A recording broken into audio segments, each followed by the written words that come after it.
¿Alguna vez nos hemos puesto a pensar cuánto costaría de verdad mudar la capital del Perú? Miren, no es una pregunta para nada sencilla, pero hoy, gracias a un trabajo súper detallado de Marco Esparza, vamos a meternos de lleno a analizar esa propuesta tan audaz de trasladar Lima a Junín y sobre todo a entender la cifra gigantesca que viene con ella. 120 millones de soles.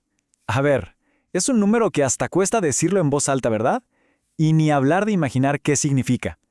Pero, ojo, lo más importante acá no es solo el tamaño del número, sino ¿de dónde sale?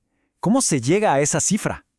Y justo ahí, en esa pregunta, está la clave de todo este análisis. Porque, a ver, no es un número que alguien se sacó de la manga. No. Es el resultado de un cálculo, de un modelo. Y eso es lo que vamos a hacer, desarmarlo pieza por pieza para que todos entendamos de qué estamos hablando.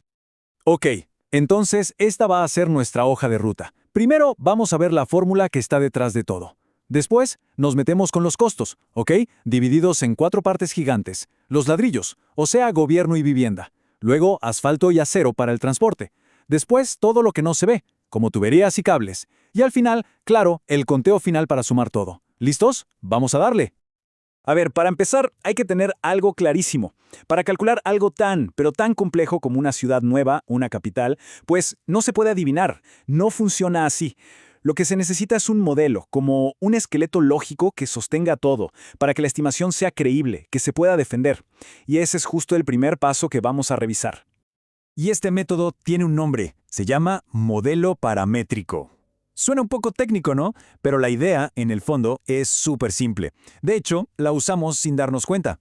Piensen en esto. Si organizan una fiesta, ¿cómo calculan el costo? Fácil. Multiplican el número de invitados por lo que cuesta el plato de cada uno, ¿cierto? Bueno, pues ese mismo principio es el que se usa para estimar el costo de una ciudad entera. Entonces, aquí la vemos, la ecuación general. Por un lado está lo obvio, ¿no? Cantidad por costo unitario. Pero el modelo es más inteligente y le suma dos cosas que son absolutamente cruciales. Primero, un colchón para contingencias, para imprevistos. Y segundo, algo importantísimo, el costo de tener al país funcionando con dos capitales al mismo tiempo durante la transición. Eso no es poca cosa. Perfecto. Ahora sí, metámonos con la primera gran pieza de este rompecabezas. Hablemos de ladrillos, de concreto. Vamos a ver cuánto costarían los edificios no solo para el gobierno, sino también para toda la gente que tendría que vivir y trabajar allá. Ok, primero lo primero, el centro de gobierno. A ver, estamos hablando de 1.200.000 metros cuadrados.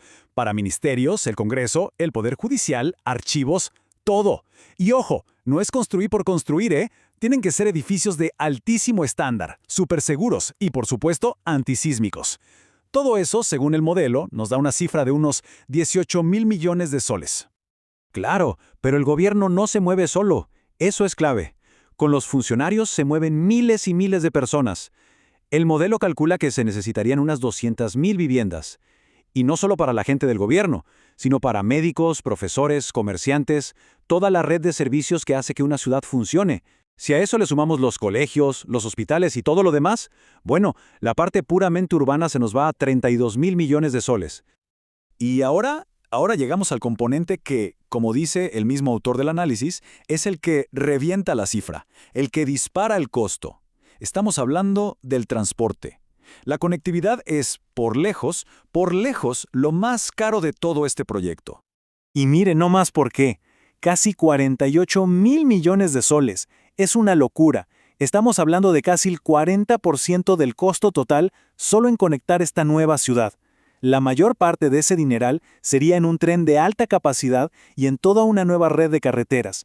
Y lo que queda, pues para un aeropuerto y para el transporte dentro de la ciudad. Ok, ya tenemos edificios y pistas. Pero, ¿y lo demás? Para que una ciudad de verdad funcione, necesita toda una red de servicios básicos. Esa infraestructura que casi nunca vemos, la que va bajo tierra, pero que es absolutamente crítica para la vida diaria. Y aquí el modelo agrupa 3 costos gigantes. 1. 11.000 millones solo para agua, desagüe y energía, pensando en una ciudad de 1 millón de personas. 2. Otros 4.000 millones para un Estado digital, o sea, ciberseguridad, sistemas modernos. Y 3, y vuelvo a insistir porque es clave, otros 11.000 millones para pagar el costo de operar con 2 capitales al mismo tiempo, por unos 6 años que duraría la transición. Imagínense. Bueno, ya vimos todas las piezas del rompecabezas por separado, ahora llegó el momento. Vamos a juntarlas todas para ver cómo es que llegamos a la cifra final. Y aquí está, la suma de todo. Si juntamos los 18.000 millones del gobierno, los 32.000 de la ciudad y las viviendas, le sumamos los impresionantes 48.000 millones del transporte y agregamos los costos de servicios y de la transición, la cifra total se nos va a casi 124.000 millones de soles. Y por eso es que la cifra final se presenta como 120.000 millones, así, redondeada. Porque, seamos sinceros, en un proyecto de esta magnitud, si se cambia un poquitito cualquier supuesto, no sé, el costo por kilómetro del tren o los metros cuadrados de un ministerio, el total se mueve fácilmente en miles de millones, para arriba o para abajo. Es una estimación de orden de magnitud.